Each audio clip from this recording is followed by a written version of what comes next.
O vinho é um ritual? Uma cerimônia complexa, profunda? Não. O vinho é um prazer, um hobby, um passatempo que pode se desenvolver até e se transformar numa paixão. É mais parecido com um jogo, um momento que pode ter emoções, adrenalina, pode ter grandes instantes, mas um jogo, e como todos os jogos, precisa de regras. Regras claras e precisas. E, acima de tudo, precisa de mais de um parceiro. Esse copo que você está vendo aqui é para uma outra pessoa, que pode ser você. Chega o momento de escolher o vinho na loja. O consumidor se sente perdido porque são muitos os rótulos, em várias línguas, nomes às vezes complicados, com os quais não estamos familiarizados. Então, a primeira orientação é saber se a gente vai tomar um vinho do Novo Mundo ou do Velho Mundo. Se for um vinho do Novo Mundo, nós temos, por exemplo, aqui um vinho tinto com um rótulo escrito um nome de fantasia, como se fosse um nome próprio, Aquitânia, e embaixo o nome Cabernet Sauvignon. Cabernet Sauvignon a gente já deve saber que se trata de uma uva tinta plantada mundo afora em todos os países vinícolas. Aqui, a safra 2002, o que hoje em dia é importante saber de que safra é o vinho que nós estamos consumindo. Então, Aquitânia Cabernet Sauvignon, Aquitânia é o nome do vinho ou do produtor, no caso é a vinha Aquitânia, que é uma vinha chilena, e Cabernet Sauvignon, a uva tinta. Os detalhes estão escritos mais embaixo, produto do Chile, nós vamos identificar. Outro vinho do Novo Mundo, por exemplo, Terraças Cabernet Sauvignon. Terraças é o nome de outro produtor, a gente deduz, Cabernet Sauvignon 2001. Este é da safra de 2001. Então, no vinho do Novo Mundo, é importante o nome do produtor e o nome da uva. Esses dois nomes sempre vêm no rótulo. Agora, no vinho do Velho Mundo, por exemplo, Chablis, aqui é um vinho branco, Chablis Domaine William Febvre. Nós deduzimos que William Febvre é o nome de alguém, de uma pessoa, no caso o proprietário, o nome do produtor. Chablis é o nome do vinho? É o nome do vinho e o nome de uma região da França. E aqui, por exemplo, nós temos um vinho tinto francês também. Château Fond-d'Arzac, Bordeaux. Não está escrito o nome da uva, está escrito apenas Bordeaux, que é uma localidade, é uma região francesa, vinícola, e Château Fond-d'Arzac, nós deduzimos, é o nome do produtor, da localidade que produz, da propriedade na região de Bordeaux. Então, conclusão, no Novo Mundo, o importante é o produtor e o nome da uva, ambos aparecem no rótulo. No Velho Mundo, o importante é o nome do lugar, a origem, a localidade, a cidade, e o nome do proprietário, que em geral também consta do rótulo. Essa diferença é fundamental, mas como é que nós vamos poder saber o que é nome de produtor e nome de localidade? O conhecimento do vinho leva tempo. Nós não vamos ter que decorar todos esses nomes. Aos poucos nós vamos nos familiarizando com eles. Ao longo de um certo tempo,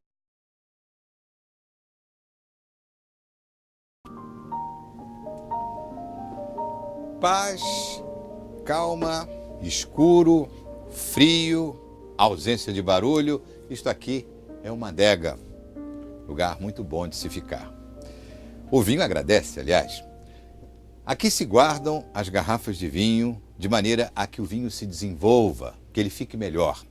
E essas condições são essenciais. O vinho não suporta o calor, a luz e, às vezes, as vibrações e os ruídos. Aqui o único ruído que há é do condicionador de ar, porque é necessário manter essa adega a 14 graus, em torno dos 14 graus. Então, a primeira pergunta que vem à cabeça quando se compra uma garrafa de vinho é: onde eu vou guardar essa garrafa? É um problema. Ele teria que ser guardado nessas condições ideais, nem sempre fáceis de encontrar.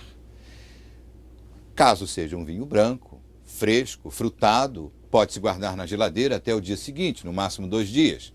No vinho tinto, aí a coisa fica um pouco mais complicada, porque o vinho tinto vai sofrer com o calor e com a luz. O ideal era consumir logo a garrafa ou então guardá-la numa adega climatizada. Existem várias adegas climatizadas, pequenas geladeiras, um pouco caras, mas valem a pena caso se trate de garrafas muito boas, de vinhos preciosos, como é o caso aqui. Aqui há belíssimos vinhos.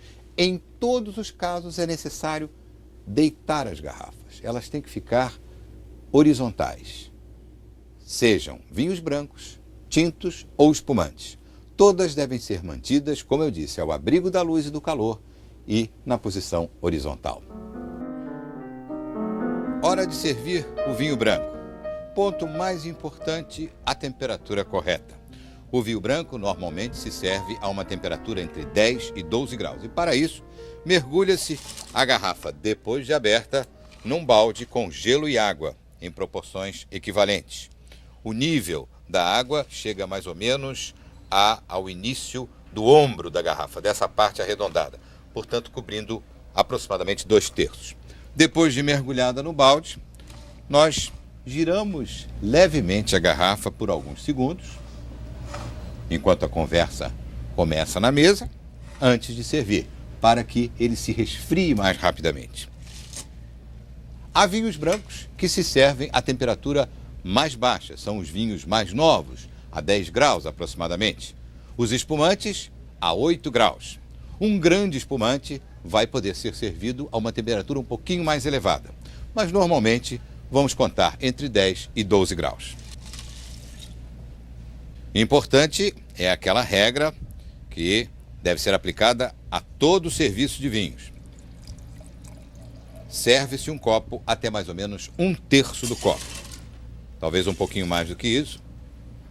Esse é o nível de serviço de qualquer vinho. Uma vez servido, procede-se ao primeiro ato da degustação, que é o exame visual. É necessário dar espaço para que se aspirem os aromas do vinho. Esse aspecto é mais do que importante, é vital na degustação. Por isso, copo de vinho cheio, jamais.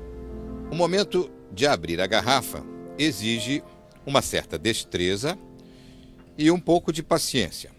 O primeiro movimento é remover a cápsula, exatamente esse corte que eu dei aqui.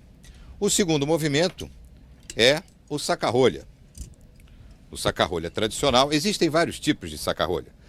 O movimento tradicional é esse, mas esse aqui é um pouco mais moderno e exige menos força da pessoa. Basta girar esta manivela que vocês vão ver a rolha saindo lentamente e seguramente com o mesmo movimento no sentido dos ponteiros do relógio.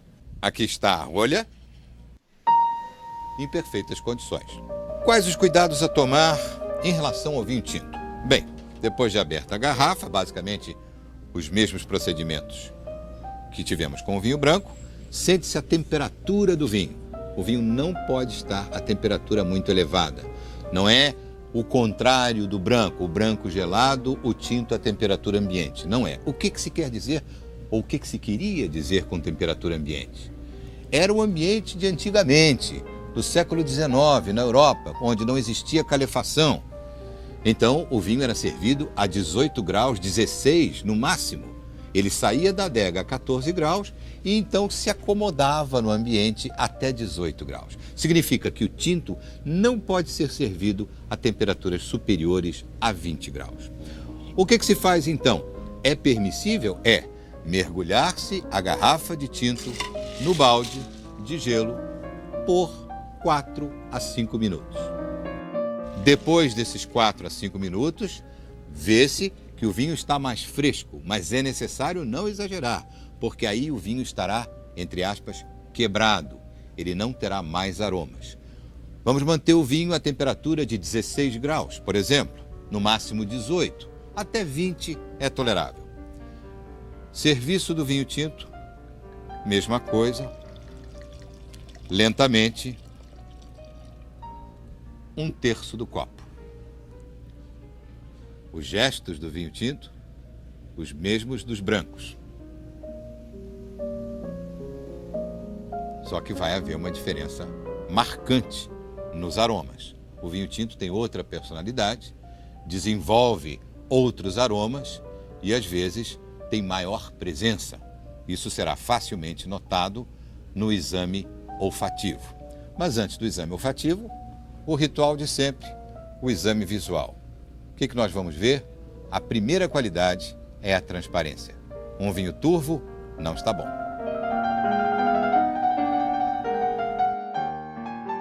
Muitas pessoas querem saber por que, em alguns restaurantes e em algumas casas, o anfitrião transfere o vinho da garrafa para garrafas bojudas de cristal como esta daqui.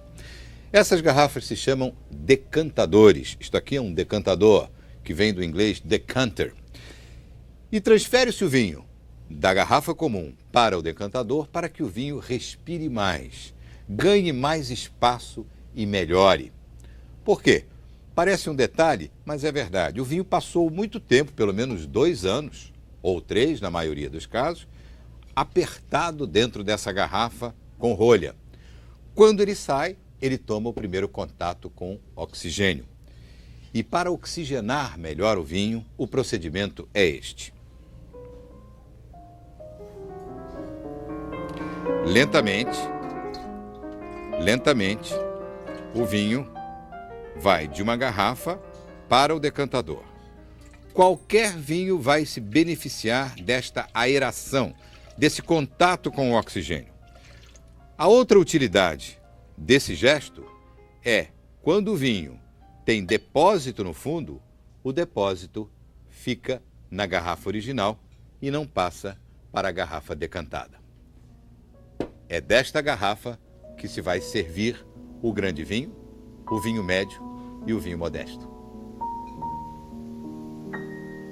O que talvez seja mais complexo no mundo dos vinhos é a hora de servir e escolher os copos. Os copos são um detalhe muito importante. Eu chego a dizer até que não são um detalhe, eles são um fator fundamental. Há copos para cada tipo de vinho. Aqui, por exemplo, começando da esquerda, o champanhe comum se serve em copos alongados, finos, com forma de flauta, chama-se a flauta de champanhe. O champanhe safrado, aquele champanhe de maior luxo, mais cheio, com mais idade, se serve num copo parecido com a flauta, mas um pouco mais bojudo, de maneira a reter os aromas. Um vinho branco comum, ou da uva chardonnay, ou um vinho de todo dia, se toma no copo de branco de todo dia. É um copo também que serve para outros vinhos, o copo standard, padrão. Já o vinho branco aromático, do Vale do Rio Rhône ou do Reno, como é o caso dessa garrafa aqui, essas garrafas longas, que existem também na Austrália, na Califórnia, no Novo Mundo, até no Chile e na Argentina, esses vinhos se tomam nos copos de vinho aromático, levemente em forma de tulipa, para que os aromas se evolem. O grande branco, aquele branco envelhecido, que passa longo tempo em carvalho, que adquire tons dourados, esse grande branco é servido no copo de Grand Cru, o copo de Chardonnay de Borgonha envelhecido, que é este daqui. Já o Borgonha comum é servido no copo barrigudo, que lembra a rusticidade da Borgonha e bem aberto, de maneira que os aromas, que são muito fortes, muito pungentes na Borgonha, imediatamente alcancem todo o ambiente. Quando se trata de um Borgonha envelhecido mais tempo, aquele mais dispendioso, mais difícil de se obter, se toma num copo de Borgonha tinto Grand Cru, que é deste formato. E aqui pode-se, então, mover o vinho para um lado e para o outro, porque o copo permite essa grande superfície. Passamos, então, para o Bordeaux. O Bordeaux comum tem a forma bem comprida, o pé bem alto, o bojo bastante desenvolvido, bem arredondado, e a altura, é importante que ele tenha a altura de um vinho de Bordeaux, porque o vinho de Bordeaux é muito aromático e ele é degustado basicamente, inicialmente, pelo nariz, pelos aromas. Por isso é necessário que ele tenha essa forma. Já o Bordeaux Grand Cru, aquele Bordeaux mais difícil de se obter, aquela raridade, o grande vinho, ele é tomado neste copo, que é o copo de Bordeaux Grand Cru. Cada garrafa é diferente. A garrafa de champanhe, esta é a garrafa de um vinho italiano, a garrafa do Reno, aqui a garrafa de Borgonha branco, a garrafa de Borgonha tinto. Os Borgonhas são sempre garrafas com os ombros arredondados. Aqui temos a garrafa de Borgonha tinto e a garrafa de Bordeaux é sempre de ombros retos. Então isso facilita a identificação. Uma garrafa de Bordeaux é assim comprida, uma garrafa de Borgonha é mais barriguda.